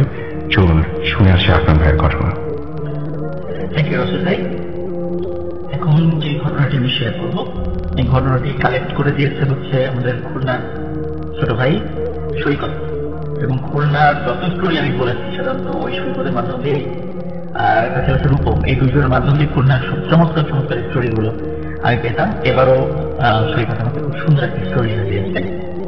তো যিনি বলেছেন, তো উনি সঙ্গত কারণে নামটা বলতে নিষেধ করেছেন, আমি আদার্স সবকিছু বলতে বলেছেন, কারণ যার সাথে যে বিশেষ ঘটনা তার আত্মীয় হয়তো উনি এই জন্য উনি সঙ্গত কারণে নামটা বলতে নিষেধ করেছেন। তো ঘটনাটি স্থান হল সাতক্ষীরা জেলার আশাশুনি থানার আনুলিয়া ইউনিয়ন, এবং এই আনুলিয়া ইউনিয়নের আকসরা বাজার নামে একটা গ্রাম আছে। এই আকসরা বাজারের এই ঘটনাটা, তো ঘটনাটি আসলে মানে শুরুটা আমি বলি যে যেখান থেকে সূত্রপাত, সেটা হচ্ছে ওই গ্রামে মানে স্বাধীনতার আগে, মানে বাংলাদেশ স্বাধীনতার আগে একজন মেম্বার ছিলেন। তো যেহেতু গ্রামীণ পলিটিক্সের সাথে উনি ইনভলভ ছিলেন, তো ভালো খারাপ নিয়েই মানুষ, কিছু ভালো কিছু খারাপ, পুরোটাই খারাপ না, মানে কিছু ভালো কিছু খারাপ নিয়ে মানুষ। তো উনি দেখা যেতেন যে মাঝে মাঝে নিজের মানে ক্ষমতা টিকিয়ে রাখার জন্য বিভিন্ন সময় ভালো কাজের সাথে বিভিন্ন ধরনের অত্যাচারমূলক কাজ উনি করে থাকেন। তো এভাবে যে স্বাধীনের পর উনি আর মেম্বার ছিলেন না, কিন্তু উনি 90-এর দশকের দিকে মারা যান, মানে বয়সে মারা গেছেন আর কি, এমনি অন্য কোনো ইসে না, বয়সে মারা গেছেন। তবে উনি মৃত্যুর সময় যারা উপস্থিত যারা ছিলেন আমাকে স্টোরিটা শেয়ার করেছেন আর কি, যার মাধ্যমে শোনা। তো প্রচন্ড কষ্ট পেয়েছিলেন মৃত্যুর সময়, মানে মৃত্যু যন্ত্রণা যদি কি আমাকে বলেছেন আর কি, কারণ আমাকে ওই সৈকত যখন পিঠা ঘটনাটি আমাকে শুনেছে ও রেকর্ড করে পাঠিয়েছে, আমি নিজে কয়েক ক্লিপটা আমি শুনেছি আর কি। তো মৃত্যু যন্ত্রণাটা যে কি, এটা ওই মেম্বার সাহেবের মানে মৃত্যু না দেখলে তো বুঝতে পারবেন। তো উনি মারা যান, মারা যাওয়ার পরে স্বাভাবিকভাবেই ওই বাজারের মানে আকসরা বাজারের মানে রাস্তার মেইন একটা রাস্তা আছে, রাস্তার পাশে একটা কবরস্থান আছে, কবরস্থানে কবরস্থ করা হয়। এবং ওইটা তার ওনাদেরই জায়গা আর কি, অনেক ভূসম্পত্তির মালিক ছিলেন, কবরস্থ করা হয়। কিন্তু যেদিন কবর দিয়ে এসছে তার ঠিক পরের দিনই মানে লোকজন এসে খবর দিল যে ভাই কবরটা তো ভেঙে গেছে। তখন দেখি যে আসলে সত্য কবর ভেঙে গেছে, পায়ের দিকটা দেখা যাচ্ছে, কাপড় দেখা যাচ্ছে, মাথা দেখা যাচ্ছে। তখন ওরা চিন্তা করেন যে ঠিক আছে, তাহলে কালকে কবর দিলাম আজকে ভেঙে গেল, ওরা বিষয় একদম স্বাভাবিকভাবে এরকম হতেই পারে। তো ওনারা আবার বাঁশ টাস দিয়ে সবকিছু চাটা দিয়ে আবার সুন্দর করে কবরটা প্রস্তুত করে দেন, মানে স্বাভাবিক হয়ে যায়। পরের দিন আবার কিছু লোক এসে বলে ভাই কবরটা ভেঙে গেছে, একটা অবস্থা কবর ভেঙে গেছে, আবার ঠিকঠাক করেন। পরের দিন আবার একই খবর, তবে কবর ভেঙে গেছে। কি বলছি কথা, এখন প্রতিদিন এই কাজটা কে করতেছে? বলে বৃষ্টি তো নাই, মানে শেয়ার যে ওটা ই করেছে তাও তো না, খবর ভাঙতে গেল। এখন চিন্তা করে না, বারবার দিন হয়ে গেছে, 3-4 দিন হয়ে গেছে, নিজের শরীরেও পছন্দ হয়ে গেছে। এখন চিন্তা করে না, আমরা এখন আর ওইটা ই না করি, এখন যেখানে ভেঙে গেছে আমরা মাটি দিয়ে দিই, মানে মাটি দিয়ে পূর্ণ করেছি, তাহলে ভাঙলেও হয়তো বা এরকম হবে না। তো ওনারা মাটি দিয়ে পূর্ণ করে দেন, পূর্ণ করে দেন যতটুকু যেখানে ই ছিল আর কি, সেখানে এখন তার ধ্যান দেন, চিন্তা করে চলে আসে। পরে একই ঘটনা, তুমি কবর নেই, মানে অবাক ব্যাপার, মাটি তো নিয়ে আসছি, এখন তো মানে কবর তো ভাঙার কথা কোনো কথাই নেই, ভিতরে তো ফাঁকা জায়গা নেই, যদি কাটলে কি অবস্থা এরকম। তুমি চিন্তা করে নিশ্চয়ই এটা কোনো, যেহেতু মাটি দেওয়ার পরে কবর ভাঙছে, নিশ্চয়ই ওনার সাথে সত্য থাকলে এমন কোনো লোক ইচ্ছা করে এই কাজটা করছে। তখন ওনারা চিন্তা করে পাহারা বসায়, যে কবর আবার ঠিক করে পাহারা বসায়। দেখে যে কিছুই না, পাহারা দাদা যখন একটু মানে কোনো কারণে একটু সচেতন হয়ে গেছে বা সকাল হয়ে গেছে, বাসায় চলে গেছে, কিন্তু যখনই ওখানে কোনো লোক না থাকে ওরা এসে দেখি কবর ভেঙে গেছে। এই ধরনের কন্টিনিউয়াস ছিল। এখন চিন্তা করেন যে এটা কেউ নিশ্চয়ই করতেছে, এটা ধরতে হবে। এখন ধরার তো কোনো উপায় নাই, কিন্তু আসলে কি করছে সন্দেহ লাগে যে আসলে কি মানুষের কাজ না কিভাবে কি করছে, এটা তো বুঝতে পারছি না। তখন ওনারা কি করে, কবরটা পরের দিন আবার ঠিক করে চতুর্দিকে এমন ভাবে কিছু মানে হালকা মাটি দিয়ে রাখে যে ওখানে যে কোনো মানে পা করলে এটা ছাপ সৃষ্টি হবে। তখন ওইভাবে দিয়ে চলে আসেন, বলে আজকে আর কারো পাহাড় থাকার দরকার নেই, যদি কোনো মানুষের কাজ করে আমরা বুঝতে পারবো, কারণ কাছে এসেই তো ভাঙবে। মোটামুটি কবরের চতুর্দিকে 10-15 ভাগ দিয়ে এরকম হালকা মাটি দিয়ে রেখেছে, পা পড়লে ওখানে ছাপ পড়ে যায়, এই আসবে না। পরের দিন ঘটনা একই, কিন্তু কোনো মানুষের পায়ের ছাপ নেই, কোনো পশু পাখির পায়ের ছাপ নেই, কবর নিয়ে গেছে। তখন বলে যে আসলে ওখানকার ইচ্ছা যে আলে বলে না, এটা কোনো মানুষের কাজ না, এটা অন্য কোনো কারণে হচ্ছে। তো ওনার যারা সন্তানরা ছিল বলে তোমরা তোমার বাবার জন্য বেশি করে একটু দান খরচ করো, দোয়া করো, আশা করি সমস্যার সমাধান হবে। তখন উনি ওনার সন্তানরা যারা ছিলেন তখন মসজিদ মাদ্রাসায় বা এটিএম বা দরিদ্র লোকদের দান খরচ করে তার বাবার রুহে নিয়ে এসছে। তারপর আসলে ভাই এই ঘটনার ঘটে, মানে এটা কবর ভাঙার একদম স্বাভাবিক হয়ে যায়। ওনারা কবরের চারদিকে একটু পাকা করে দেয়, এখনো আছে সেটা। কিন্তু এই ঘটনার পর নতুন করে একটা ঘটনার আবির্ভাব হওয়া শুরু হয়। তো যিনি মানে যার সাথে ফার্স্ট এই ঘটনাটা ঘটে সেটা হচ্ছে ওনার নাম হচ্ছে জামাল। তো জামালের কাজ ছিল রাতের বেলা, উনি যেহেতু সাতক্ষীরা দিকে তো আপনার যে সুন্দরবনের কাছাকাছি, তো মাছ চাষ ওনারা ধরেন। ওই কি করেন যে সারাদিন মাছ ধরে মোটামুটি গভীর রাত পর্যন্ত মাছ ধরে এসে বাসায় সকাল মানে রাতের বেলা বাসায় এসে ঘুমান, সকালবেলা বাজারে গিয়ে মাছ বিক্রি করেন। এটা ওনার প্রতিদিনের কাজ ছিল। তা উনি এরকম মাছের ঝুড়িতে মাখিয়ে মাথায় করে আসছিলেন। তো ওই যে বাজারটা যে কবরস্থান থেকে যাওয়ার সময় হঠাৎ করে ভং করে একটা আওয়াজ হয়, ভং করে। মানে অনেক সময় দেখা যাচ্ছে যে কোন একটা বইয়ের বস্তা যদি আমরা ফ্লোরের পর হঠাৎ করে ছেড়ি, ভং করে একটা আওয়াজ হয়, ঠিক ওইরকম আছে, ভং করে একটা আওয়াজ হয়। স্বাভাবিকভাবে উনি আওয়াজটা শোনেন, কিন্তু মনে করছেন এখানে সাহস দিয়েছে। হঠাৎ করে দেখে যে ওই আপনার রাস্তার পাশে একটা অন্ধকারের মধ্যে লুঙ্গি পরা এবং গেঞ্জি পরা, গেঞ্জিটা কেমন হচ্ছে আমরা বুঝবেন, সেটা হলো ওই যে স্যান্ডো গেঞ্জি, কিন্তু ওই যে আমরা যেমন টি শার্টের মধ্যে যে স্যান্ডো গেঞ্জি আছে না, ওরকম পাতলা গেঞ্জি গুলো গ্রামের লোকজন অনেক পরে থাকেন, ওরকম গেঞ্জি পরা একজন লোক বলছে, এই জামাল নাকি? তখন উনি বলছেন হাওয়া কাকা। বলে মাছ কেমন পাই? বলো আলহামদুলিল্লাহ ভালোই পেয়েছি মাছ। বলে আচ্ছা ঠিক আছে যা তাহলে। তো উনি চলে যাচ্ছে, যাওয়ার পরে আবার ওই গম করে আমার একটা হচ্ছে। তখন উনি চিন্তা করছে যে আবার শব্দ হইল। তখন হঠাৎ করে ওনার মনে আচ্ছা আমি কার সাথে কথা বললাম? তো বলছে জামাল নাকি? তখন বলছে এটা তো মেম্বার সাথে বললাম, ওনার সাথে তাকে কথা বলতে মারা গেছেন অনেকদিন আগে। তখন উনি ওই মাছের ঝুড়িটা ফেলিয়ে চিৎকার করতে করতে বাসায় চলে যান। বাসায় যান, ওখানে গিয়েছেন পরিজন যখন জ্ঞান ফেরে উনি সবাইকে বলেন যে আমি রাতের বেলা এই ঘটনা ঘটেছে। তখন মোটামুটি ওনাকে ট্রিটমেন্ট করা যায় আর কি, সার্ভিস করা যায়, ওটা দিয়েই করা হয়। কিন্তু উনি আসলে রাত্রিবেলা এতটা ভয় পেয়েছিলেন, ওনার প্রচন্ড জ্বর আসে, এবং আমরা ট্রিটমেন্ট গল্প বলছি এরকম যে জ্বর আসলে সাথে অনেকে মারাও যায়, এবং উনি 7-8 দিন ছিলেন মারা যান। তো এটা যখন উনি মারা যান তখন এলাকায় বলতে মানে কেন মারা গেলেন উনি ভয় পেয়েছেন। কেন ভয় পেয়েছিলেন? যে মেম্বার তাকে দেখেছিলেন রাস্তায়, এটা উনি খুব ভয় পেয়েছিলেন। এটা কিন্তু গ্রামের কিছু চাউল হয়েছিলেন। তো এরপরে আব্দুল রহমান নামক একজন ব্যক্তি আছেন, উনি মাছেরই করেন না, নর্মালি উনি বাজারে দোকান, কোন একদিনের দোকান বন্ধ করে আসতে উনি একাই আসছিলেন। উনি আসার সময় হঠাৎ করে ঠিক করে কম করে একটা আওয়াজ হওয়ার পর উনি দেখেন যে সামনে একজন লোক দাঁড়ানো। বলে কি রহমান নাকি? বলে ঠিক আছে। বলে কি আজকে দেরি হলো কেন? বলে অনেক আজকে হাটের দিন ছিল, অনেক কাজ টাজ ছিল এই জন্য, আর তাছাড়া গঞ্জ থেকে বন্ধ থেকে মাল আসবে, আসতে দেরি করে সেই জন্য দোকান বন্ধ করতে দেরি হয়ে গেছে।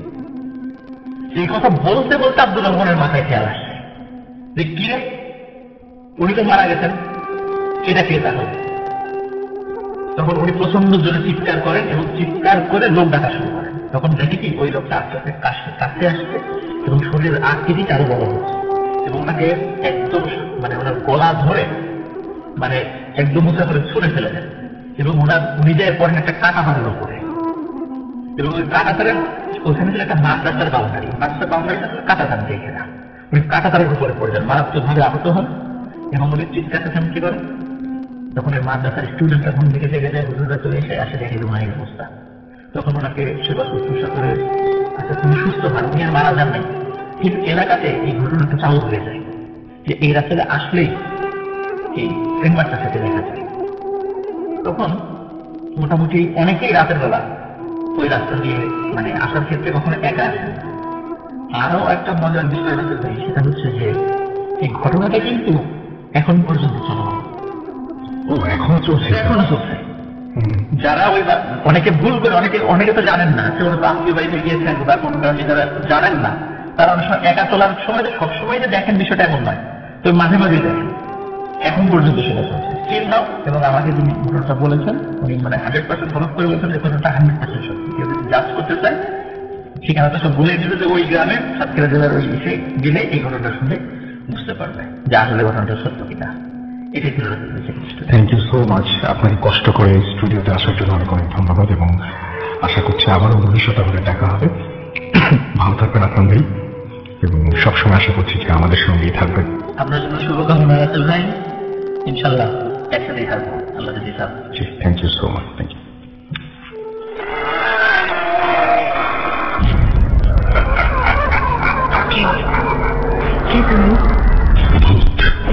Bhoot.com. The fear return with Rathel.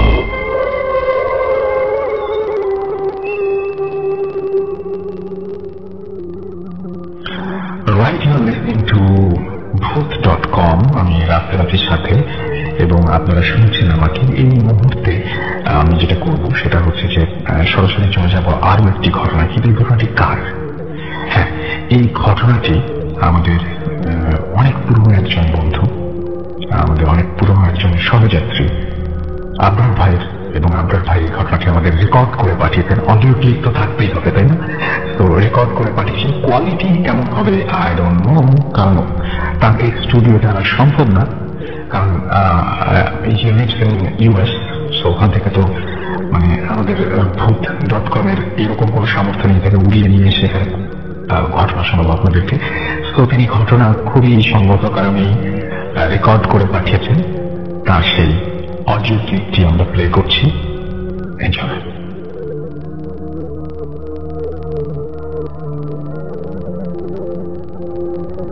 আসসালামু আলাইকুম রাসেল ভাই, কেমন আছেন? আশা করি ভালো আছেন।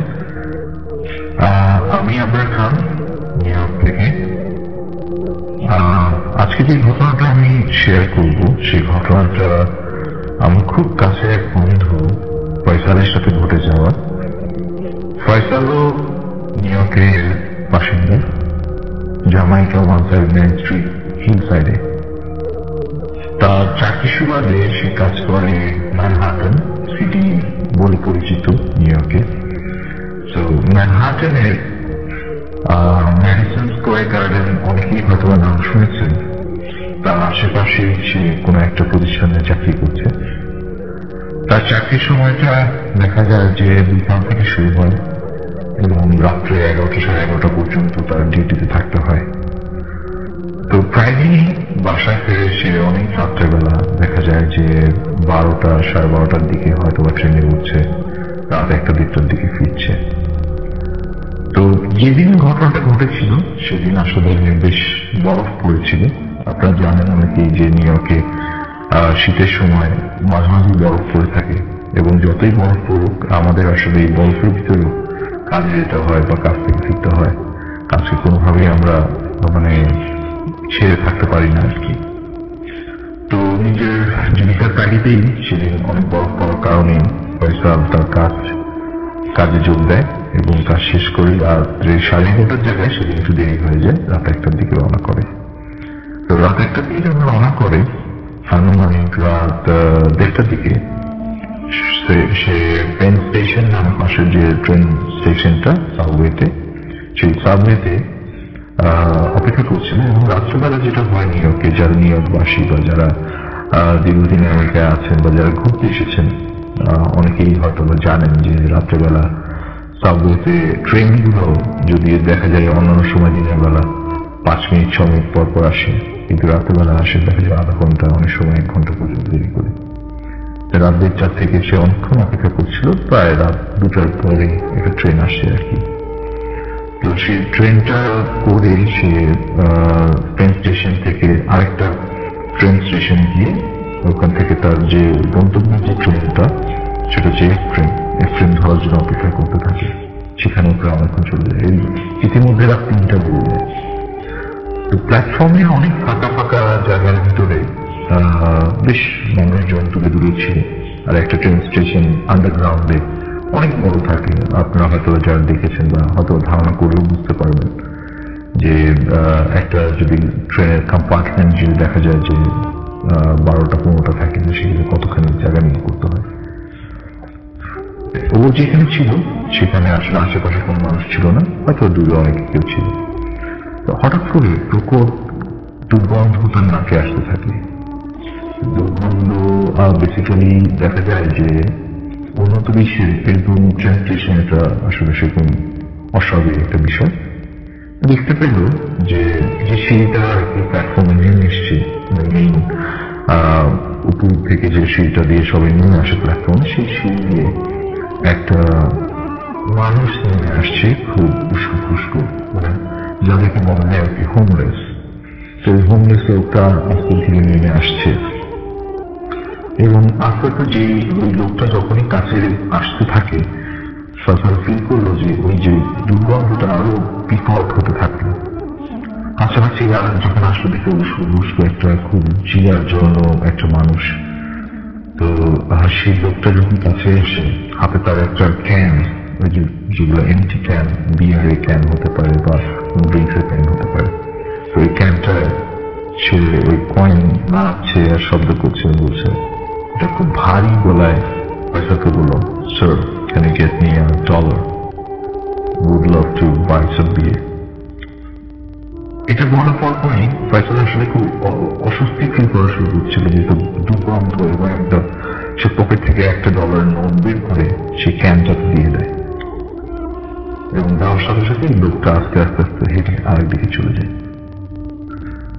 ইতিমধ্যে ট্রেন চলে আসে, তার গন্তব্যের ট্রেন চলে আসার পরে সে কম্পার্টমেন্টে উঠে যায়, ডোর ক্লোজ হয়ে যায়।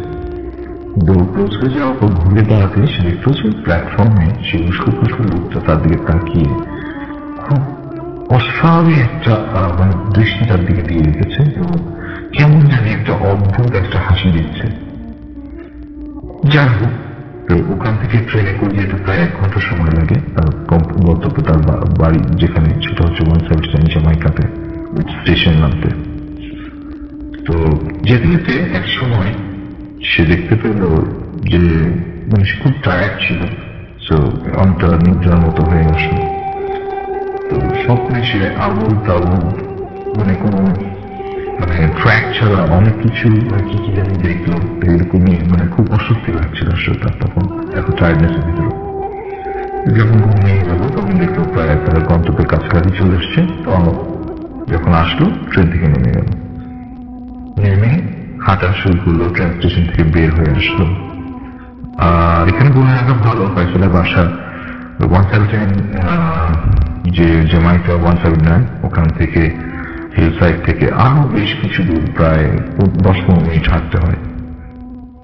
তো সেখান থেকে সে হাঁটা শুরু করলো। রাত বাজে তখন প্রায় অনেক, প্রায় কাছাকাছি 3:30-4:30 এরকম একটা সময়ের দিকে। হাঁটতে হাঁটতে আগাচ্ছে। আর রাস্তায় আসলে তখন তেমন একটা লোকজনও ছিল না, খুব মানে চুপচাপ, যেহেতু সে প্রতিদিনই আসে, তো এই এনভায়রনমেন্টে সবসময় চলাফেরা করে বা হেঁটে অভ্যস্ত। তো এই সময় হঠাৎ করে দেখতে পেল যে অনেক দূরে তার বাড়ির কাছাকাছি প্রায় চলে এসছে। স্ট্রিট লাইটের আলোতে দেখতে পাচ্ছে যে একটা মানুষ কুজো হয়ে বসে আছে জাস্ট ফুটপাতের সাথে, এবং হাতে সম্ভবত কি যেন একটা উঁচা করে দিয়ে রাখছে এবং একটু শব্দ শুনতে পাচ্ছে দূর থেকে, ছন ছন ছন, মানে সামথিং লাইক কয়েন্স। যখন কাছে চলে আসলো তখন স্পষ্টভাবে লোকটাকে দেখতে পেল। লোকটা তার দিকে উদ্ভট এক দৃষ্টিতে তাকিয়ে এবং একটা হাসি দিয়ে বলছে, sir can you get me $1? would love to buy some beer.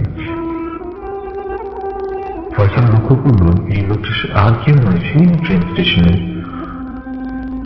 লোকটা যে কিনা ভিক্ষা করছিল তার কাছে, হোমলেস। সে ভাবে গেল এই লোকটা এখানে আসতো কিভাবে। নিমেষেই সে অনেকটা দিশেহারা হয়ে গেল, দৌড়ানো শুরু করলো। রাস্তা শেষ হচ্ছে না, খুব অল্প সময় রাস্তা ছিল, হেঁটে গেলে হয়তো বা হার্ডলি 2-3 মিনিট লাগবে, তার মনে হচ্ছে অনেক সময় লাগছে। এই অবস্থায় যখন পৌঁছে গেল বাসার দরে, তখন কোনোভাবে চাবি বের করে দরজা খুলে ঢুকে দেখতে পেলাম যে কমন যে রুমটা, সেই কমন রুমে, সিটিং রুমে তার ফ্ল্যাটমেট বসে আছে। তাকে সব ঘটনা খুলে বললো হাঁপাতে হাঁপাতে। তার বন্ধুটি শুনে তাকে আস্তে আস্তে আগে নর্মাল করলো, একটু পানি টানি খাওয়ালো, মুখে পানি টানি দিল, তাকে নর্মাল করার পর বললো, ফয়সাল তুমি এখন জানতে পারবে এই জায়গাটায় অনেক সময় দেখা যায় যে এরকম অনেকেই বলে যে এরকম একটা মানুষকে দেখা যায় এবং নিমিষে সে মাঝে মাঝে উদ্ধার হয়ে যায়, এবং জানা যায় মানে তার শোনা কথা যে এই লোকটা একটা হোমলেস ছিল এবং সে এক সময় কোন এক কারণে একটা গায়ের নিচে ঝাঁপ দিয়ে আত্মহত্যা করেছিল। একটা কোশ্চেন জাগে এরপর থেকে যে এই লোকটা যদি এখানেই তাকে দেখা যায় তাহলে কেন ম্যানহাটনে তার এক্সপ্লেন হওয়ার যে ইন্টারচেঞ্জটা ছিল ওখানে কেন দেখেছিল। এরপর থেকে কখনো আর কোনোদিন ফয়সাল তাকে দেখেনি। কোন একটা আড্ডায় যখন ফয়সাল আমাকে এই গল্পটা বলছিল তখন আসলে আমি ফয়সালের বাসাটাতেই বসেছিলাম, যে বাসায় আশেপাশে হোমলেসটাকে দেখেছিল সে। আর এরপর কখনো ফয়সাল তাকে দেখেনি। ধন্যবাদ দর্শক ভাই, ধন্যবাদ।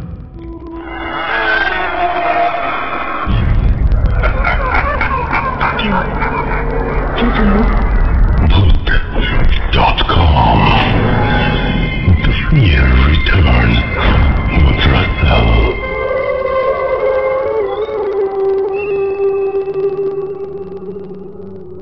আরো একবার আপনাদের সবাইকে স্বাগত জানাচ্ছি, আমি রাসেল। এবং এই সাথে সাথে কিন্তু শেষ হয়ে গেল আমাদের আজকের Voot.com-এর ফার্স্ট এপিসোড। আশা করছি যে যারা এতক্ষণ পর্যন্ত আমাদের সঙ্গে ছিলেন কোনো না কোনো ভাবে একটু হলেও আপনাদের আনন্দ দিতে পেরেছি, এবং এই আনন্দ যদি আমরা একটু হলেও ভাগাভাগি করে নিতে পারি, যদি আপনি সত্যি আনন্দিত হন বা একটু মজা পেয়ে থাকেন, তাহলে আমাদের সমস্ত কষ্ট সার্থক হবে। এবং আমরা আরো একটা বিস্তৃত পরিসরে আমাদের Voot.com-কে নিয়ে এসেছি, যেখানে সবার অ্যাক্সেস আছে, যেখানে সবাই আসতে পারেন, এবং আমরা আরো বেশি কানেক্টেড এখন একে অন্যের সাথে। তো আমাদের সাথে থাকুন, অপেক্ষা করুন দ্বিতীয় পর্বে। সেই পর্যন্ত